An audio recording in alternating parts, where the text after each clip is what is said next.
Fala galera do meu canal, meu nome é Davi e nós estamos trazendo mais um vídeo para um canal depois de muito tempo.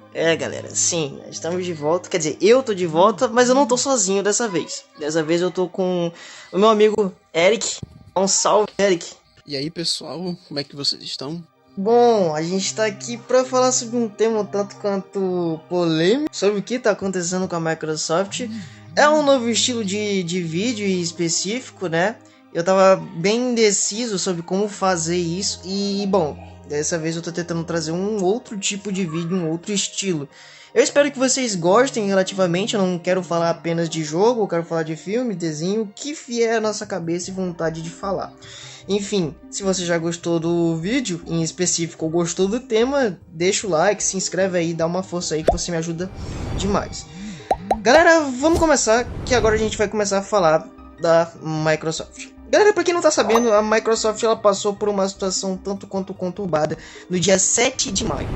Eu vou ler uma matéria pra vocês da Tecmundo. Pra quem não sabe, a Microsoft ela fechou vários estúdios, incluindo a Tango Gameworks de Hi-Fi Rush, né? Eu vou ler a matéria pra vocês. Após uma onda gigantesca de dimensões e cortes em diversas empresas do ramo de games, a crise na indústria segue fazendo novas vítimas. Depois de demitir mais de 1.900 pessoas, só em 2024, a Microsoft decidiu enxugar ainda mais a sua força de trabalho. Galera, foram 1.900 pessoas demitidas em 2024. Tá. A gigante norte-americana anunciou nesta terça-feira que encerrará as atividades de nada menos do que 4 grandes estúdios da Bethesda. A Arkane Austin, detentora do flop Redfall, que estava tentando se consertar, a Tango Gameworks, dona de Hi-Fi Rush, o ilustre de Hi-Fi Rush, e Devil Infinite, que também é um jogo bem elogiado. Alpha Dog também foi uma das empresas fechadas, a detentora de Mighty Doom, e para finalizar, a Hard Rise também foi de base a detentora do jogo Prey.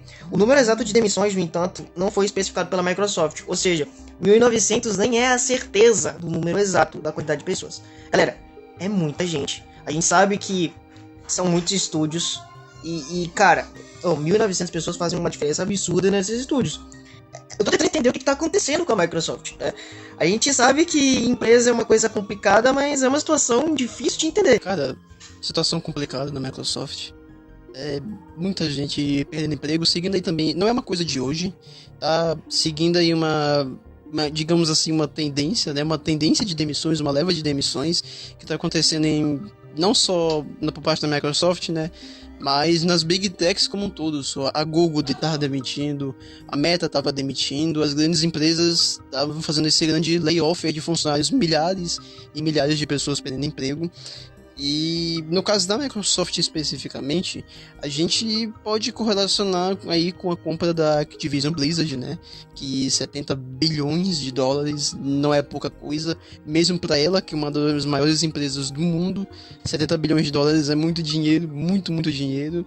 E aí as possíveis consequências disso, deles tentarem reaver esse investimento, tá acontecendo agora, fazendo esse fechamento de estúdio, esse corte de funcionários, esses cortes específicos de custo para poder reorganizar as coisas, ter ali uma direção diferente.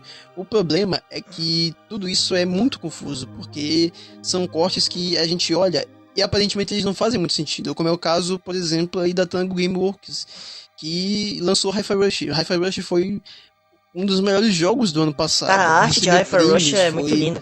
De verdade, a arte desse jogo é diferente, tá ligado? É aquela coisa diferente daquele clássico AAA. É muito diferente, cara, de verdade. Eu não joguei, mas pelo que eu vi, é um jogo diferente, tá ligado? É diferente. Cara, eu também não joguei. Eu tô com uma vontade muito grande de jogar ele desde a primeira vez que eu vi. Porque tu percebe que é uma coisa que foi feita com muito carinho. É um projeto que, apesar de ser, entre aspas, simples, mas ele tem identidade e ele tem o seu diferencial. Aquela parte de misturar uma gameplay que ela é mais hack and slash, com ritmo, dá pro jogo uma jogabilidade assim bem envolvente, bem inovadora até pro gênero. E aí esse jogo foi aclamado por jogadores casuais, por crítica, ele recebeu prêmios, se eu não me engano, acho que foram 3 prêmios lá no The Game Awards, enquanto que Starfield, que era grande nada. E aí o estúdio que faz esse jogo, premiado, aclamado, e que inclusive estava com uma sequência de desenvolvimento, eles vão lá e fecham. Aí a gente fica tentando, Os caras estão tentando ali cortar custo. A gente não tem essa noção do que o é, investimento que eles fizeram. Porque exatamente, a gente não sabe o que eles querem, não sabe. A gente sabe que eles estão tentando.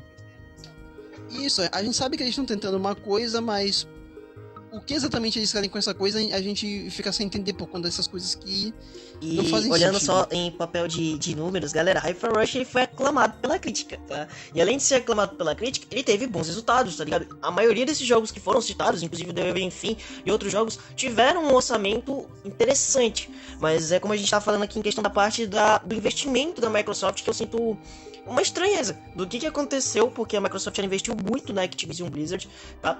E a gente sabe que quando você investe numa empresa, o que exige de volta é um retorno.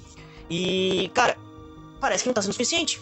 Porque se os caras estão cortando, assim, usando aquela bela desculpa de estamos tirando aquele excesso, mas não é um excesso, tá ligado? São detentoras de jogos impressionantes, vai prejudicar a própria indústria, que vai, assim, a gente tá falando de um estúdio específico, que é a criadora do Hi-Fi Rush, que é a Tengu Games, que, putz, você corta as asas de um estúdio que estava pronto para fazer uma sequência de um jogo que podia ser muito bom, até melhor do que o primeiro.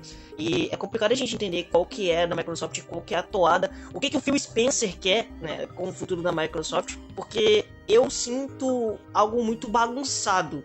E isso desde a compra da Activision Blizzard. Sim, desde a compra da Activision Blizzard, o Xbox ele deu meio que uma esfriada, sabe? Eu acho, na minha opinião, eles começaram a geração bem.